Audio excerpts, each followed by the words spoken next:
Okay, great. So I had 8 questions that I wanted to go over that prepared Okay. for this interview.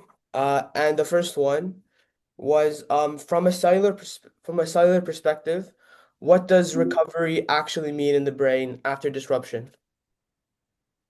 From a cellular perspective, Yeah. did you say? Okay. What does recovery in the brain? Well, it depends recovery from what.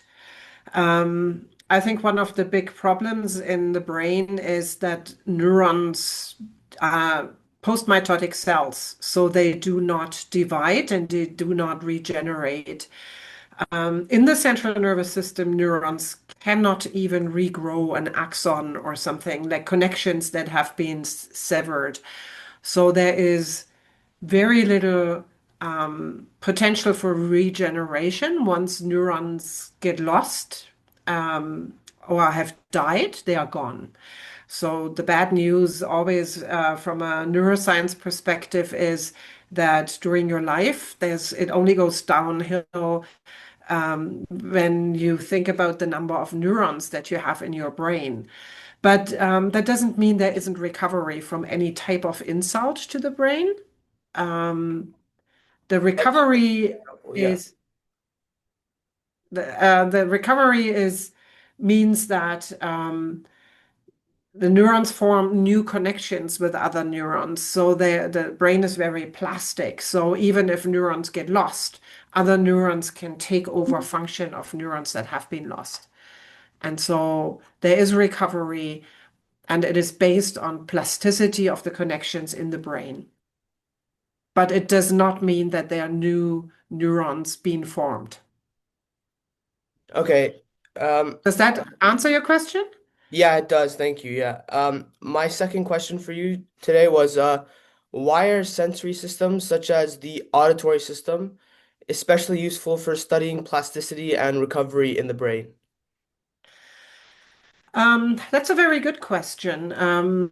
I think sensory systems have two big advantages when we think about neuroscience research and also the translation to humans.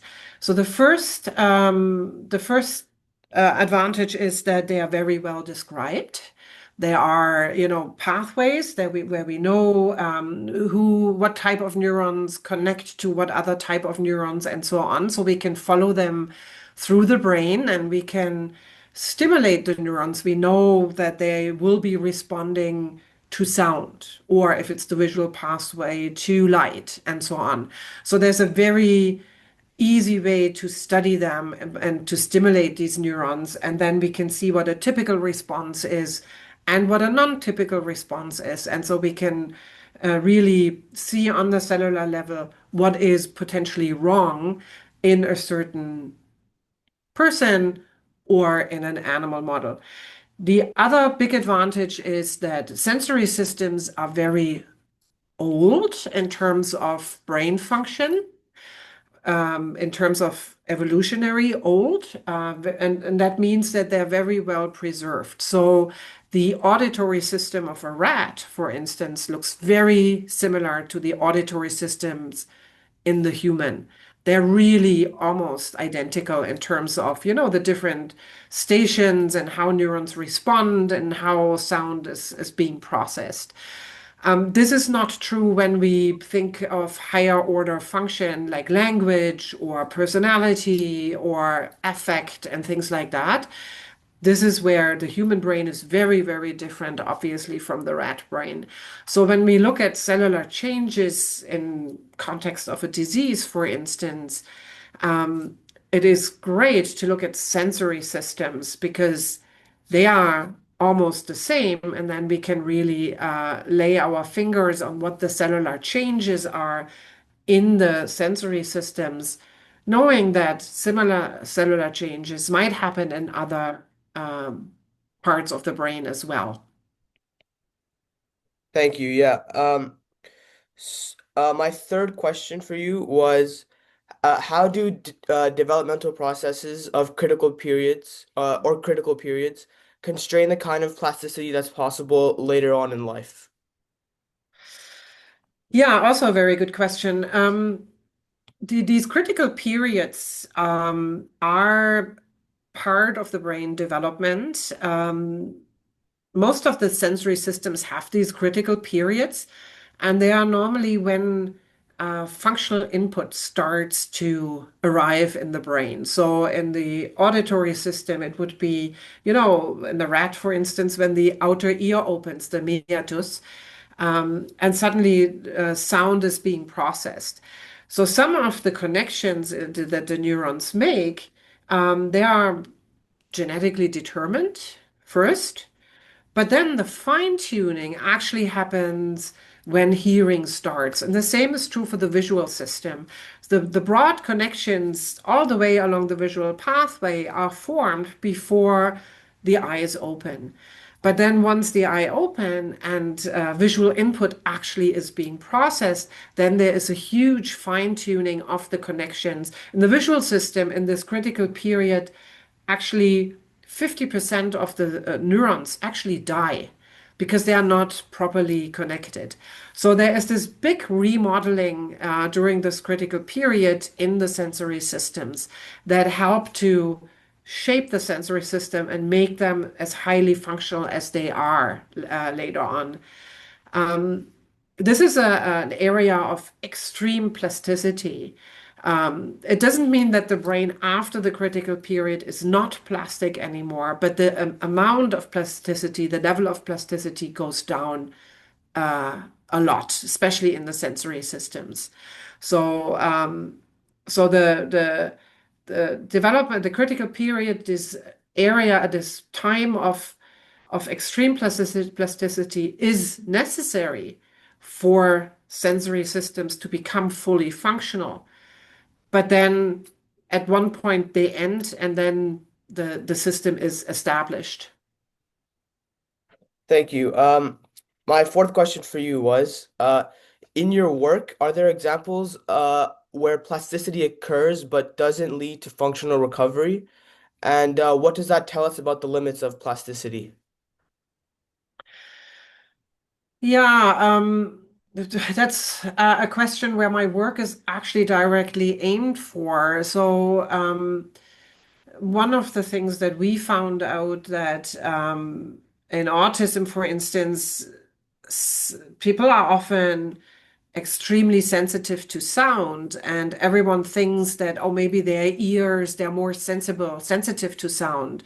What we found in rats and subsequently confirmed in humans is that in autism, the ears themselves and the auditory nerve is either unchanged or actually less sensitive to sound, and that the brain tries to compensate for that, for the lower sound signals reaching the brain by amplifying the nervous signals more.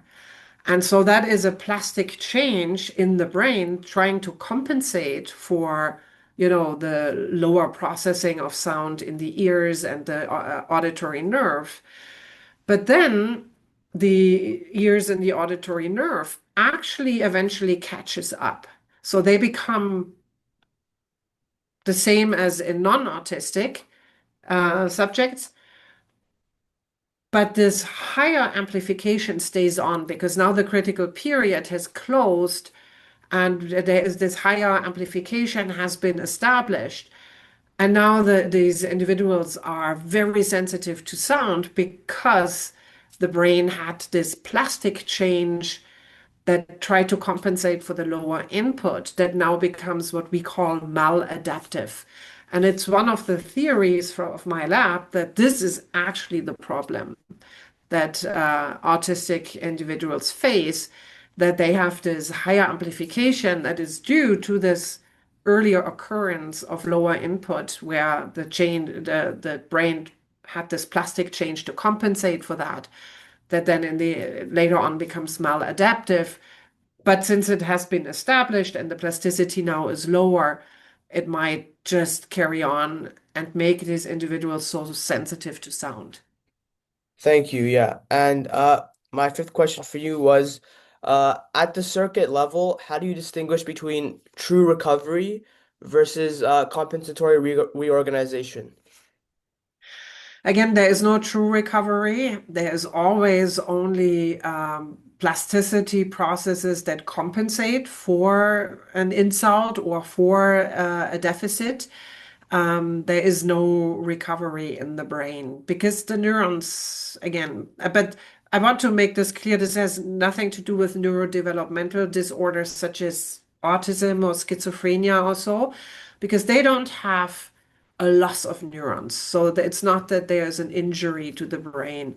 There it is really that they might have aberrant connections or too much of a certain neurotransmitter or not enough of another neurotransmitter. So in autism, for instance, there's an imbalance of excitatory versus inhibitory neurotransmitters. There is more excitatory neurotransmitter, which makes the entire system, the entire brain per se, a little hyper-excitable, which again goes well with our hypothesis as well that the gain is too high. There's too much excitation in the brain.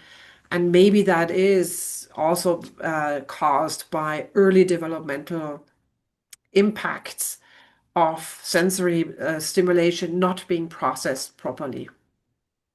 Thank you. And my sixth question for you was, what do findings from animal models, such as rats that you mentioned, of sensory plasticity tell us or not tell us about recovery in humans after stroke or brain injury? Um, I think it can tell us a lot because the mechanism how so when we talk about stroke and injury and other insults and injury, rats help us to understand why the neurons die. It is not just the neurons that get injured or are in the stroke area themselves. I mean, we know from animals that they die because blood, for instance, is very toxic to neurons. There's a blood-brain barrier, right? So blood is rich on potassium. It depolarizes neurons and it becomes excitotoxic and neurons die. But then there's a large area, the penumbra, which also dies off, and it is animal research that tell us why these neurons die that are not in direct contrast of the blood, and that is important for us to understand these mechanisms to then come up with treatments, right? So without animal research in rats or mice, all these basic cellular mechanisms, which are exactly the same as in humans, we would not be able to understand. Plus, then we can, of course, test medications or interventions in the animal that we wouldn't be able to, in any form, ethically test in humans, right? We can test in animals whether we can actually preserve more like areas of the brain in response to injury or stroke. What is the most effective drug? Does it cross the blood-brain barrier? And all these things are exactly the same in rats as in humans. The small difference that there might be in between rodents and humans is that there is a little bit of neurogenesis, like new neurons being born in rats and even more so in mice. Whether it has a functional role in humans is contentious, is debated. So there's a little bit of a difference because the human brain is even further developed than the rat brain. But when it comes to these basic mechanisms that we normally target when we try to come up with therapies, these basic mechanisms are the same. And so we heavily rely on animal models for identifying the problems and then testing drugs to fix them. Without these animal models, we would not be able to do anything to treat brain injury or stroke or anything like that. Thank you. And my seventh question for you today was, um, based on what we know about circuit level plasticity, what kind of interventions do you think are most promising or most unrealistic for promoting recovery after brain injury? I think the most realistic approaches are the ones where we harness the brain's own power to heal itself. So it's plasticity, and that means sometimes drugs that enhance plasticity, that act on certain ion channels. But I think the best results are the ones where, this is combined with physical therapy, for instance, where we can promote a certain brain activity through certain movements and so on. So, because the brain still has some form of plasticity, and we might be able to enhance the plasticity by drugs, but it is the plasticity itself that we need to promote. So, we need to help the brain to heal by changing the input to the brain, and the input to the brain comes through the periphery, right? The movement of our limbs through biofeedback, through sensory stimulation, and so on. So that is the only way, I think, how we can really target brain injury. Thank you. And my last question for you today was, what do you think, in your opinion and in your experience as a neuroscientist, is the most misunderstood part about brain plasticity among non-specialists or even within neuroscience? I don't know. You tell me. I honestly don't know. I think the idea of brain plasticity is very important because, and it is very consoling to some extent, because it means that uh, yeah, you're not stuck with a brain injury there. And there are a lot of stories out there where people, through really hard work, have overcome substantial brain injuries. So I think the most which gives hope. Sometimes, of course, it's not as easy as it has been shown, or it's shown in the media. Brain plasticity does have limits. It is age dependent. And yeah, you cannot overcome anything. So brain plasticity has its limits. Nevertheless, I think it gives hope to a lot of people with brain injury, the fact that there is substantial plasticity to overcome that. And that is also this is very true for kids and young people, but even in the adult. Brain plasticity goes down as we age, but we can keep promoting brain plasticity by trying to avoid habits and, being out there, being social, doing a lot of different things. I don't mean Sudoku, doing Sudoku every day, Yeah. trains doing Sudoku or nothing else. It is actually the social situations which are very rich, where we can maintain better brain plasticity by being out there, by traveling, by facing new situations, and by being social, talking to people, and so on. Uh, So I think that is a really important aspect to maintain brain plasticity, being active and not getting too much into habits and doing the same thing day in, day out. yeah. Um, so I just had one more question. Sorry. At what age would you say that your brain plasticity starts to decline and starts going on that downward trend? Is it when you become a senior, when your brain finishes developing at 25 years old? Like, at what point does that start? Yeah, rather the 25-year-old than the senior. So it's somewhere between puberty and early 20s, I would assume.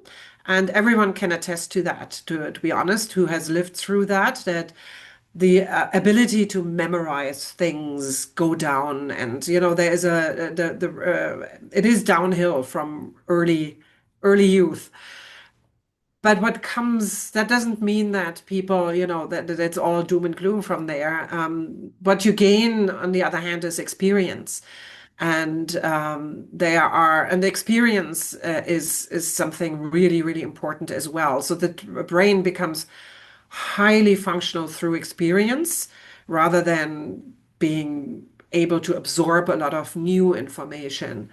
It has this vast memory of other already experienced information that makes people being very highly functional all the way into a high age. Of course, there are individual differences. There are genetic predispositions. There are, the educational levels, the fact whether someone speaks only one or several languages, and so on, that also influences how plastic a brain really is at a certain age. So huge individual differences. But in general, it's the plasticity itself goes for sure goes down from early youth on.